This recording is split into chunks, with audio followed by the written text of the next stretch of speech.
नमस्कार दोस्तों, बहुत बहुत स्वागत है आपका सुधा हिंदी क्लासेस में। आज की क्लास में हम कहानी के 50 प्रश्नों को देखेंगे। पिछली क्लास में भी हमने कहानी विधा के 50 प्रश्नों को देखा था, जो आपको चैनल के प्लेलिस्ट में मिल जाएगा। चलिए देखते हैं आज के 50 प्रश्नों में पहला प्रश्न क्या है। पहला प्रश्न है, प्रेमचंद योगीन कहानी के संबंध में कौन सा तथ्य असत्य है, पूछा गया है। कहानी मानव जीवन से संबद्ध हो गई, या पारिवारिक सामाजिक राजनीतिक समस्याओं का चित्रण होने लगा, या व्यक्ति चरित्र एवं नारी को प्रमुखता दी जाने लगी, या कहानियों में मनोविश्लेषण की प्रमुखता है।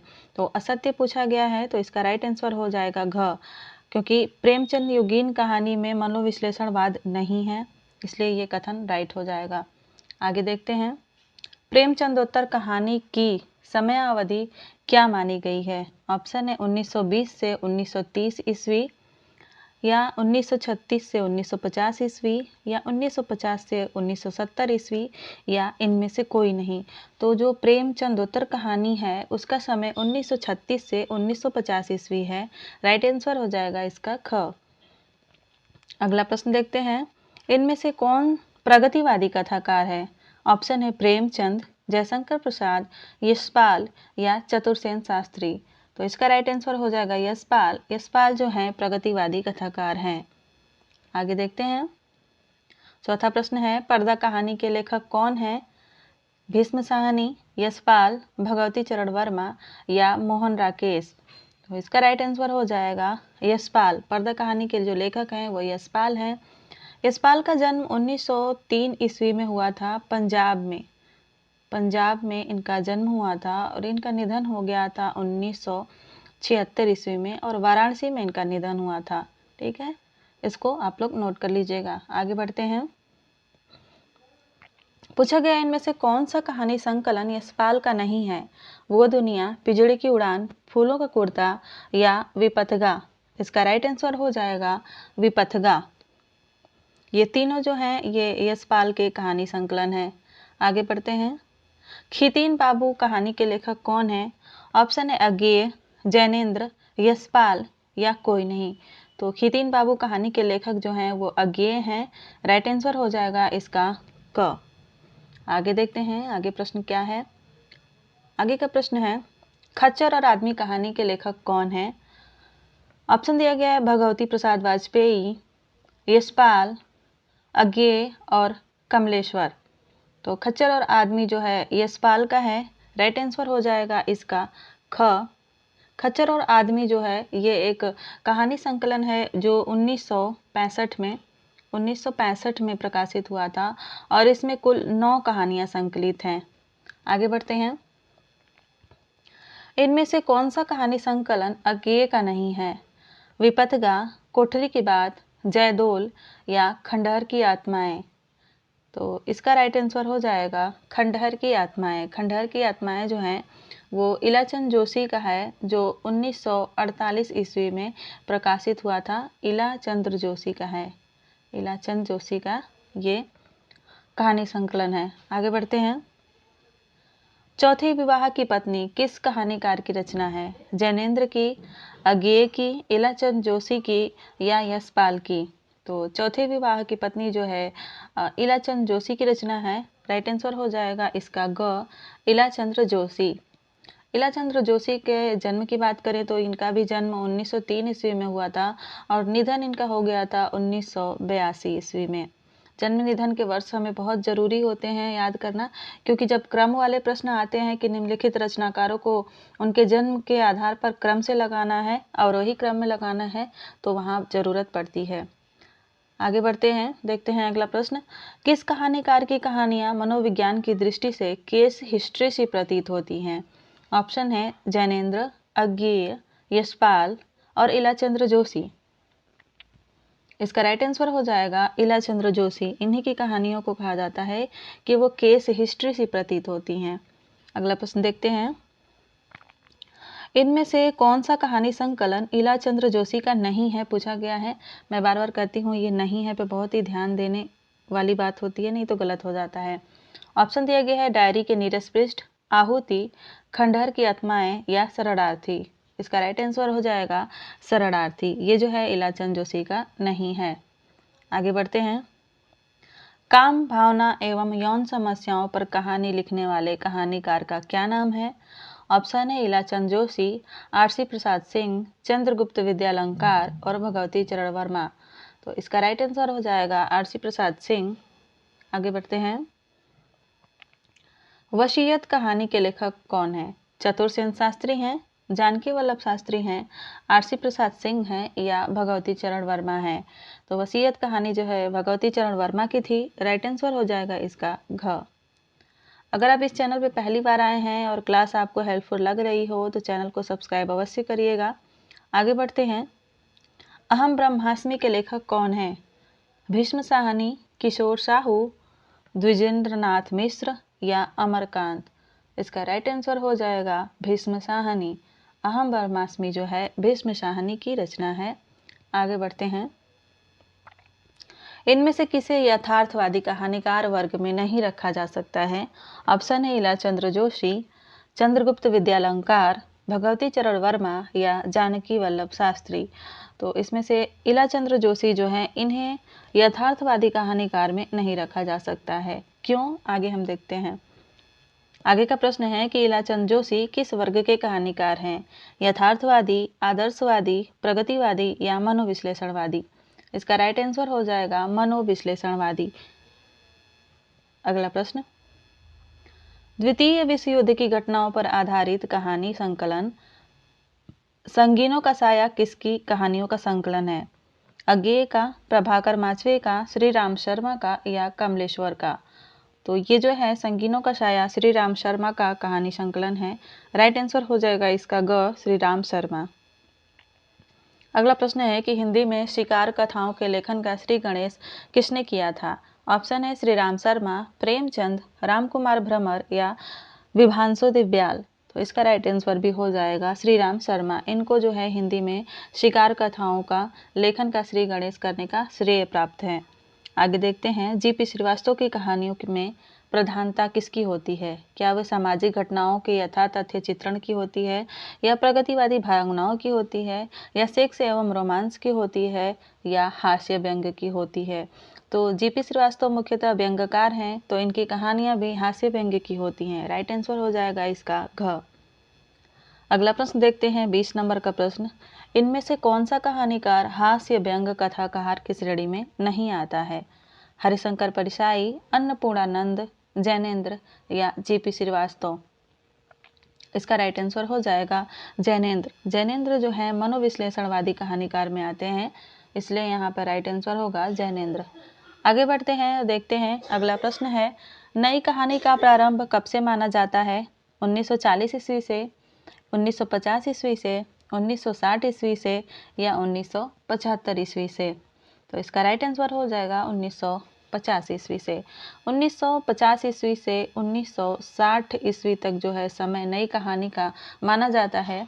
नई कहानी शब्द का सबसे पहले प्रयोग जो है दुष्यंत कुमार ने किया था। ये आप लोग नोट कर लीजिएगा। सबसे पहले नई कहानी का प्रयोग जो है, नई कहानी शब्द का प्रयोग जो है दुष्यंत कुमार ने किया था। आगे बढ़ते हैं। नई कहानी जीवन के प्रति एक नया भावबोध जगाती है। यह कथन किस आलोचक का है? ऑप्शन है आचार्य रामचंद्र शुक्ल, डॉक्टर नामवर सिंह, शिव प्रसाद सिंह या आचार्य हजारी प्रसाद द्विवेदी। तो नई कहानी के संबंध में ये जो परिभाषा है, ये कथन जो है वो आचार्य डॉक्टर नामवर सिंह का है। राइट आंसर हो जाएगा इसका ख, डॉक्टर नामवर सिंह। आगे बढ़ते हैं। और अगला प्रश्न है कि किस कहानी में विषय की नवीनता के साथ साथ शिल्पगत नवीनता भी विद्यमान है? प्रेमचंद युगीन कहानी में, नई कहानी में या मनोविश्लेषणवादी कहानी में या प्रगतिशील कहानी में? इसका राइट आंसर हो जाएगा नई कहानी में। अच्छा, ये नई कहानी जो है ना ऐसे लिखी जाती है, य पे बड़ी की मात्रा, नई कहानी। इसी तरह नई कविता में भी यही शब्द होता है, क्योंकि ऐसे ही उस समय के लेखकों ने लिखा था। आगे बढ़ते हैं। नई कहानी का सबसे बड़ा वैशिष्ट्य कथा तत्व का ह्रास। यह कथन किस आलोचक का है? ऑप्शन है नामवर सिंह, डॉक्टर नागेंद्र, डॉक्टर गणपति चंद्र गुप्त या प्रेमचंद। इसका राइट आंसर हो जाएगा डॉक्टर गणपति चंद्र गुप्त। गणपति चंद्र गुप्त ने कहानी के विषय में ये कहा है कि नई कहानी का सबसे बड़ा वैशिष्ट्य है कथा तत्व का ह्रास। आगे बढ़ते हैं। नई कहानी से हमारा तात्पर्य उन कहानियों से है जो जीवन के लिए उपयोगी हैं और उसके लिए किसी न किसी ने पहलू पर आधारित हैं। तो यह कथन किस आलोचक का है? प्रेमचंद, डॉक्टर नगेंद्र, कमलेश्वर या मार्कंडेय? तो इसका राइट आंसर हो जाएगा मार्कंडेय। ये कथन जो है कहानी के नई कहानी के विषय में मार्कंडेय का है। अगला प्रश्न देखते हैं। कहानी पत्रिका का प्रकाशन कब आरंभ हुआ था? 1950 ईस्वी में, 1955 ईस्वी में, 1960 ईस्वी में या 1975 ईस्वी में? तो इसका राइट आंसर हो जाएगा 1955 ईस्वी में। कहानी पत्रिका का प्रकाशन जो है 1955 ईस्वी में हुआ था। आगे बढ़ते हैं और देखते हैं अगला प्रश्न क्या है। इनमें से कौन सा कहानी संकलन मार्कंडेय का नहीं है? ऑप्शन है हंसा जाई अकेला, महुए का पेड़, भूदान या मुर्दा सराय। इसका राइट आंसर हो जाएगा मुर्दा सराय। मुर्दा सराय जो है मार्कंडेय का कहानी संकलन नहीं है। आगे बढ़ते हैं। पूछा गया है शिवदान सिंह का कहानी संकलन इनमें से कौन सा है? महुए का पेड़, मुर्दा सराय, तीन निगाहों की तस्वीर या कोई नहीं? तो इसका राइट आंसर हो जाएगा मुर्दा सराय। मुर्दा सराय जो है वो शिव प्रसाद सिंह का कहानी संकलन है। आगे बढ़ते हैं। 28 नंबर के बाद 29 नंबर का प्रश्न है, जाह्नवी कहानी के लेखक कौन है? भीष्म साहनी, कमलेश्वर, जैनेन्द्र या अमरकांत? तो जाह्नवी कहानी जो है जैनेन्द्र की कहानी है। राइट आंसर हो जाएगा इसका ग। ये कहानी जो है जय संधि नामक कहानी संग्रह में संकलित है। जय संधि नामक कहानी संकलन में संकलित है। इसमें 7 कहानियाँ संकलित हैं जो कि सन 1948 ईस्वी में प्रकाशित हुआ था। आगे बढ़ते हैं। 30 नंबर का प्रश्न है, तीसरी कसम एवं लाल पान की बेगम नामक कहानियों के लेखक कौन है? ऑप्शन दिया गया है मार्कंडेय, कमलेश्वर, फणीश्वर नाथ रेणु या उषा प्रियंबदा। तो इसका राइट आंसर हो जाएगा फणीश्वर नाथ रेणु। तीसरी कसम जो है सन 1957 ईस्वी में प्रकाशित हुई थी। वहीं लाल पान की बेगम की बात करें तो ये 1956 ईस्वी में प्रकाशित हुई थी। आगे बढ़ते हैं। होगी जय हे पुरुषोत्तम नवीन नामक कहानी की लेखिका कौन है? ऑप्शन दिया गया है सूर्यबाला, उषा प्रियंबदा, मन्नू भंडारी या कृष्णा शोभदी। इसका राइट आंसर हो जाएगा सूर्यबाला। ये कहानी जो है सूर्यबाला की है। आगे बढ़ने से पहले अगर आप इस चैनल पर नए आए हैं तो चैनल को सब्सक्राइब अवश्य करिएगा और वीडियो अच्छी लग रही हो तो लाइक करें। आगे बढ़ते हैं। इनमें से कौन नई कहानी आंदोलन से नहीं जुड़ा है? जैनेन्द्र, कमलेश्वर, मोहन राकेश या अमरकांत? इसका राइट आंसर हो जाएगा जैनेन्द्र। जैनेन्द्र जो है नई कहानी से नहीं जुड़े हुए हैं। राइट आंसर होगा इसका जैनेन्द्र। आगे बढ़ते हैं। 33 नंबर का प्रश्न है, राजा निर्बंसिया और तलाश कहानी के लेखक कौन है? मोहन राकेश, कमलेश्वर, राजेंद्र यादव या निर्मल वर्मा? तो राजा निर्बंसिया और तलाश कहानी जो है कमलेश्वर की है। राइट आंसर हो जाएगा इसका ख। कमलेश्वर की एक रचना जो बहुत ज़्यादा प्रसिद्ध है वो है कितने पाकिस्तान। ये एक उपन्यास है जो कि बहुत ही ज़्यादा फेमस है और विभाजन की त्रासदी पर आधारित है। आगे बढ़ते हैं और देखते हैं अगला प्रश्न क्या है। यही सच है कहानी की लेखिका कौन है? मन्नू भंडारी, उषा प्रियंबदा, ममता कालिया या रजनी पनिकर? इसका राइट आंसर हो जाएगा मन्नू भंडारी। मन्नू भंडारी की ये बहुत ही प्रसिद्ध कहानी है और केवल मन्नू भंडारी की ही नहीं, हिंदी साहित्य की भी ये बहुत ही प्रसिद्ध कहानी है। आगे बढ़ते हैं। इनमें से कौन सा कहानी संकलन मन्नू भंडारी का नहीं है पूछा गया है? ऑप्शन है यही सच है, त्रिशंकु, मैं हार गई या डार से बिछुड़ी? इसका राइट आंसर हो जाएगा डार से बिछुड़ी। डार से बिछुड़ी जी है कृष्णा सोबती की कहानी है। अगला प्रश्न, मलबे का मालिक कहानी के लेखक कौन है? मोहन राकेश, कमलेश्वर, निर्मल वर्मा या फिर अमरकांत? तो मलबे का मालिक जो है मोहन राकेश की रचना है। 1955 ईस्वी में ये प्रकाशित हुई थी। कहानी संकलन जो है 1955 ईस्वी में ये प्रकाशित हुआ था और ये विभाजन की त्रासदी पर आधारित है। आगे देखते हैं। इनमें से मोहन राकेश का कहानी संकलन कौन सा है? ऑप्शन दिया गया है जानवर और जानवर, फौलाद और आकाश, क्वार्टर या उपर्युक्त सभी? इसका राइट आंसर हो जाएगा उपर्युक्त सभी। ये सभी कहानी संकलन मोहन राकेश के ही हैं। आगे बढ़ते हैं। कमलेश्वर का कहानी संग्रह कौन सा नहीं है? ऑप्शन दिया गया है राजा निर्बंसिया, खोई हुई दिशाएं, बयान या नए बादल। इसका राइट आंसर हो जाएगा नए बादल। नए बादल जो है कमलेश्वर का कहानी संग्रह नहीं है, ये मोहन राकेश का कहानी संग्रह है जो कि 1957 ईस्वी में प्रकाशित हुआ था। आगे बढ़ते हैं। 39 नंबर का क्वेश्चन है कि सचेतन कहानी के प्रवर्तक इनमें से कौन है? कमलेश्वर, निर्मल वर्मा, महीप सिंह या राम कुमार भ्रमर। इसका सही आंसर हो जाएगा महीप सिंह। महीप सिंह जो हैं सचेतन कहानी के प्रवर्तक हैं और साथ ही साथ इसका प्रवर्तन वर्ष जो है वो भी देख लेते हैं। इसका प्रवर्तन वर्ष 1964 ईस्वी है, यानी 1964 ईस्वी से सचेतन कहानी का प्रारंभ हुआ था। आगे बढ़ते हैं। महीप सिंह कौन सी पत्रिका का संपादन करते थे? ऑप्शन है सचेतन कहानी, वर्तमान साहित्य, आधार या परिवेश। तो महीप सिंह जो हैं आधार पत्रिका का संपादन करते थे। राइट आंसर हो जाएगा इसका ग, आधार। आगे देखते हैं। समानांतर कहानी के प्रवर्तक कौन है?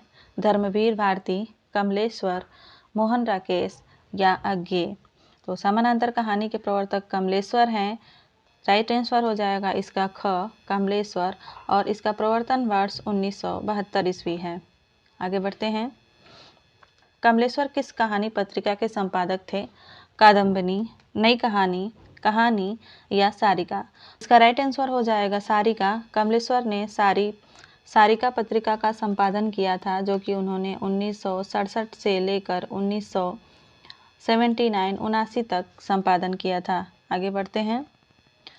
समानांतर कहानी आंदोलन को किस कहानी पत्रिका से प्रचार मिला था?